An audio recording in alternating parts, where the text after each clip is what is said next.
میرے دوست عظمت صاحب نے جب سے دوسرے شہر میں اپنا نیا گھر خریدا تھا وہ مجھے بہت بار دعوت دے چکے تھے کہ میں ان کے شہر فیملی کے ہمراہ ہوں اور مزیدار کھانا ان کے ساتھ کھاؤں، مگر کورونا کی بگڑتی ہوئی صورتحال کی وجہ سے میں کئی ماہ شہر سے باہر نہیں گیا تھا۔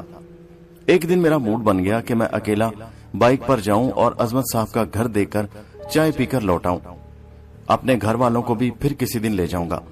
یہ سوچ کر ایک دن میں نے ماسک اور دستانے پہنے اور بائک سٹارٹ کی اور عظمت صاحب کے شہر کی جانب چل پڑا۔ عظمت صاحب نے ملتے ہی میرا پرجوش استقبال کیا اور کہا، بھابھی کو کیوں نہیں لائے؟ ارے بابا وہ بھی آ جائیں گی، یہ کورونا معاملات ختم ہو جائیں پھر ہم دونوں آئیں گے، رات کا کھانا بھی آپ کے گھر کھائیں گے۔ یہ سن کر میرا پرخلوص دوست بہت خوش ہوا اور بولا، چلو پھر آج تم کو ہم ہمارے ایریا جہاں میں نے یہ گھر لیا ہے وہاں کے بابا جی کے مشہور سموسے کھلاتا ہوں، بلکہ آؤ چلو میرے ساتھ، بابا جی کی دکان قریب ہے، ہم وہاں جا کر سموسے اور گرما گرم چائے انجوائے کرتے ہیں، پھر گھر میں کھانا کھائیں گے۔ میں فٹافٹ ان کے ساتھ چل پڑا۔ تھوڑا دور چلنے کے بعد ایک دکان دکھائی دی جہاں کرسیوں پر بھی لوگ مزے مزے کے سموسے کھا رہے تھے اور کافی سارے لوگ پارسل کرا کے گھر لے جا رہے تھے۔ دکان کے اندر جاتے ہی عظمت سموسوں کی دکان کے مالک کو لوگ جن کو ادب سے بابا جی کہتے تھے ان سے سلام دعا کرنے چلے گئے۔ میں ایک کرسی پر بیٹھ گیا، اتنے میں بابا جی جن کی عمر 65 یا 70 سال لگتی تھی عظمت کے ساتھ آتے دکھائی دیے۔ انہوں نے کاؤنٹر اپنے بیٹے کے حوالے کر دیا۔ بابا جی جن کا نام امجد سموسے والا بھی تھا میرے قریب آئے، مجھ سے گرمجوشی سے ملے اور پرخلوص انداز میں کہا، طلحہ صاحب آپ کا تعارف عظمت صاحب نے کرا دیا ہے، ہم کو بہت خوشی ہوئی کہ آپ ہماری دکان پر اور ہمارے شہر میں تشریف لائے۔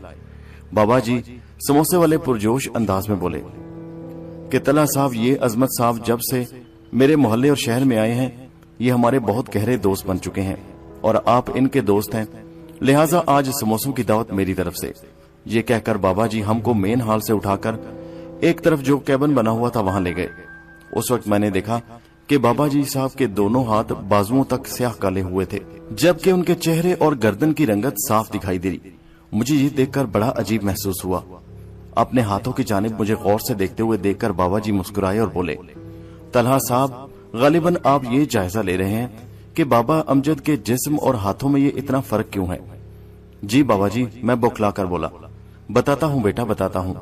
اتنے میں سموسے اور چائے آ گئی۔ بابا جی کے نوکروں نے نفاست سے سموسے پلیٹ میں ڈال کر ان کے آگے رکھنا شروع کر دیے۔ بابا جی نے سموسوں کا اشارہ کرتے ہوئے نوکروں کو جانے کا کہا۔ بیٹا میرے ہاتھوں اور جسم میں اتنا فرق کیوں ہے یہ بتانے کے لیے مجھے اپنی داستان سنانی پڑے گی۔ یہ بالکل سچی اور میری اپنی آپ بیتی ہے اور آج اس شہر میں میری عزت اور مقام ہے یہ بھی اسی داستان کا حصہ ہے۔ تو بیٹے عظمت صاحب اور طلحہ اب میری بات غور سے سننا۔ بابا جی کا لہجہ پر اسرار ہوتا چلا گیا۔ بیٹا آج سے 20 سال پہلے میں ایک کفن چور تھا، میرے اور عظمت کے ہاتھ سے چمچ چھوٹ کر سموسوں کی پلیٹ میں گر گئے، ہم دونوں پسینے میں نہا گئے۔ بابا جی کی دھیمی مگر پر اسرار آواز آئی، بیٹا گھبراؤ نہیں، اپنے چمچ اٹھاؤ اور سموسے بھی کھاتے رہو، چائے بھی پیتے رہو اور میری داستان بھی سنتے رہو۔ سنائے بابا جی، میں نے اپنے ماتھے سے پسینہ صاف کرتے ہوئے کہا۔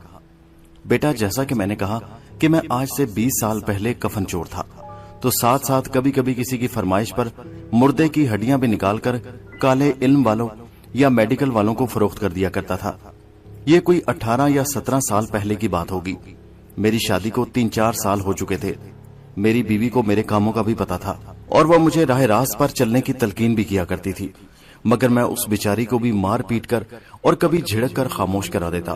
ایک بار مجھے 2 ہفتے کوئی نیا کفن نہ مل سکا اور نہ ہی کسی کالے علم والے نے کسی مردے کی کوئی ہڈی مجھ سے خریدی۔ یاد رہے کہ بیٹا یہ کام میں یہاں سے 40 کلومیٹر دور ایک اور شہر میں کیا کرتا تھا اور قریبی ایک غریبانہ سی رہائش کرائے پر لے رکھی تھی۔ اس زمانے میں نہ ٹچ موبائل ہوتے تھے، نہ 3G اور نہ 4G، سادہ موبائل بھی کسی کسی کے پاس تھا، تو میں اطمینان سے واردات کر لیتا تھا۔